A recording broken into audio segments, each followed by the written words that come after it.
샬롬. 여러분, 계획이 완전히 실패하고 완전히 무너졌는데 오히려 더 좋은 결과가 나온 경험이 있으신가요?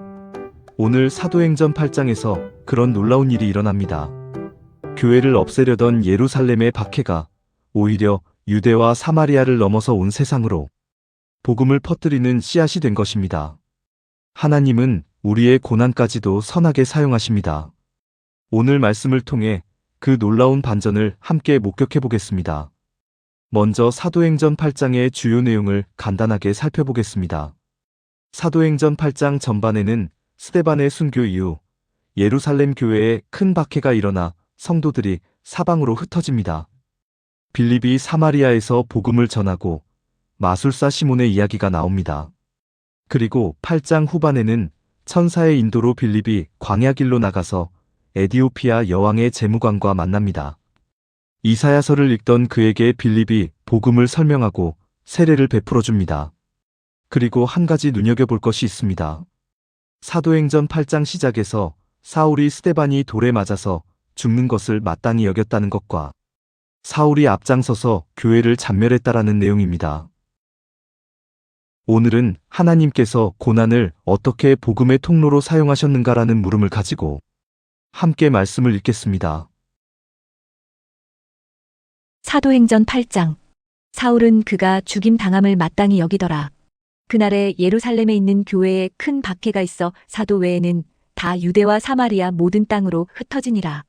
경건한 사람들이 스데반을 장사하고 위하여 크게 울더라. 사울이 교회를 잔멸할새 각 집에 들어가 남녀를 끌어다가 옥에 넘기니라. 그 흩어진 사람들이 두루 다니며 복음의 말씀을 전할새. 빌립이 사마리아 성에 내려가 그리스도를 백성에게 전파하니 무리가 빌립의 말도 듣고 행하는 표적도 보고 한 마음으로 그가 하는 말을 따르더라.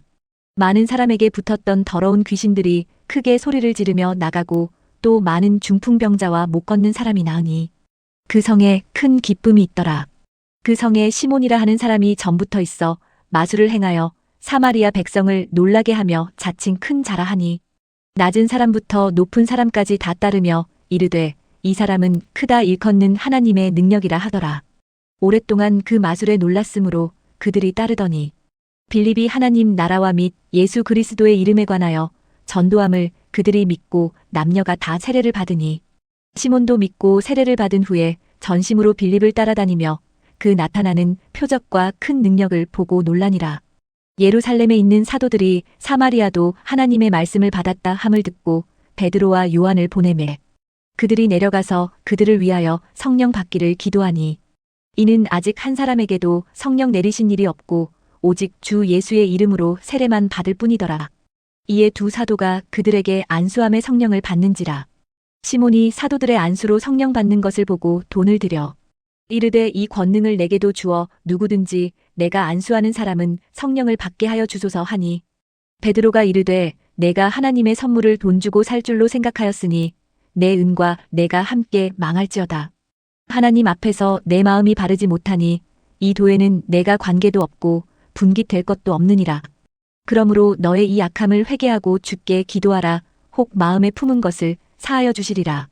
내가 보니 너는 악독이 가득하며 불의에 매인 바 되었도다. 시몬이 대답하여 이르되 나를 위하여 주께 기도하여 말한 것이 하나도 내게 임하지 않게 하소서 하니라. 두 사도가 주의 말씀을 증언하여 말한 후 예루살렘으로 돌아갈새 사마리아인의 여러 마을에서 복음을 전하니라. 주의 사자가 빌립에게 말하여 이르되 일어나서 남쪽으로 향하여 예루살렘에서 가사로 내려가는 길까지 가라 하니 그 길은 광야라. 일어나 가서 보니 에디오피아 사람 곧 에디오피아 여왕 간다게의 모든 국고를 맡은 관리인 네시가 예배하러 예루살렘에 왔다가 돌아가는데 수레를 타고 선지자 이사야의 글을 읽더라.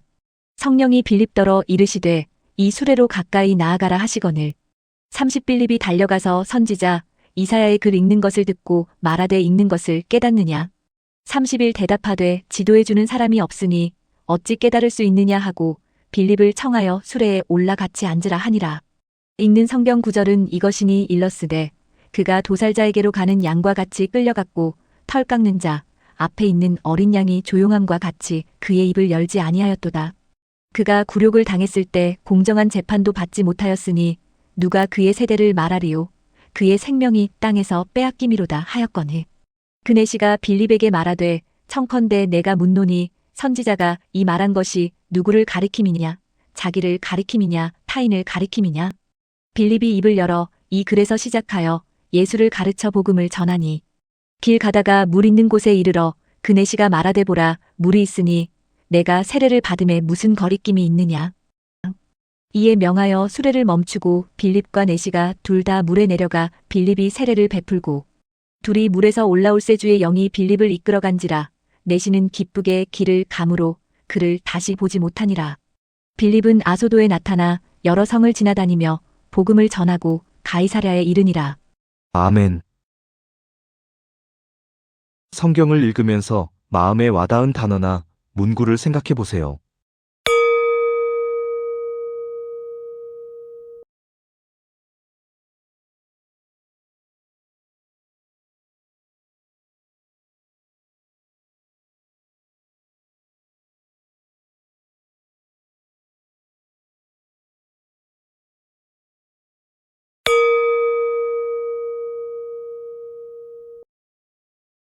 사마리아는 유대인들이 상종하지 않던 혼혈 민족의 땅이었습니다.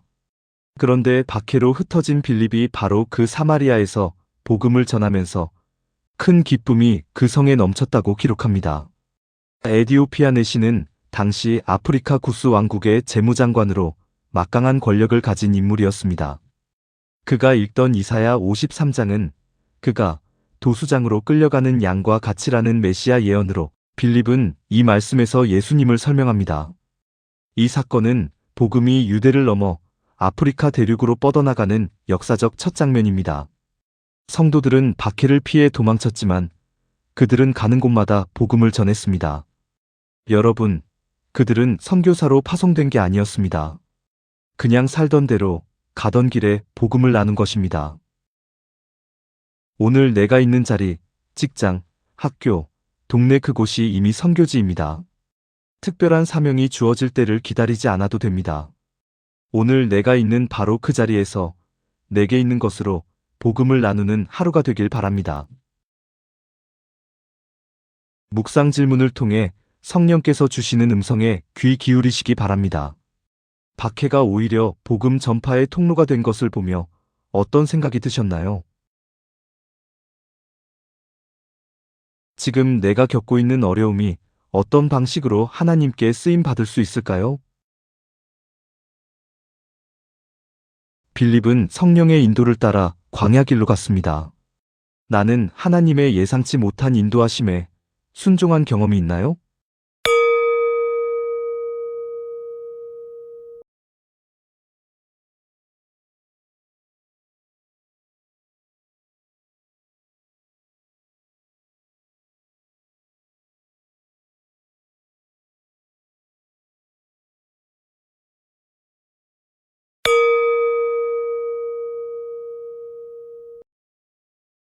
오늘의 기도를 드리겠습니다.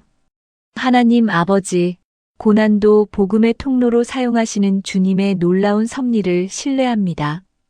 지금 내가 서 있는 이 자리, 때로는 예상치 못한 광야길 같은 이 자리에서도 주님의 인도하심을 믿고 순종하게 하소서. 오늘 만나는 사람들에게 자연스럽게 복음의 향기를 전하는 삶의 선교사가 되게 하소서. 예수님의 이름으로 기도합니다. 아멘.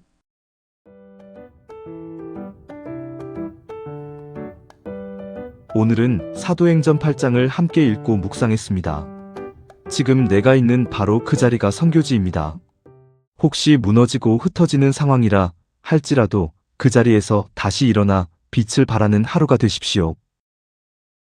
내일은 사도행전 9장입니다. 교회의 최대적이었던 사울이 어떻게 가장 위대한 선교사로 변화되는지 역사상 가장 극적인 회심 이야기가 펼쳐집니다. 다음 통독 여정에도 계속 함께하기를 기대합니다.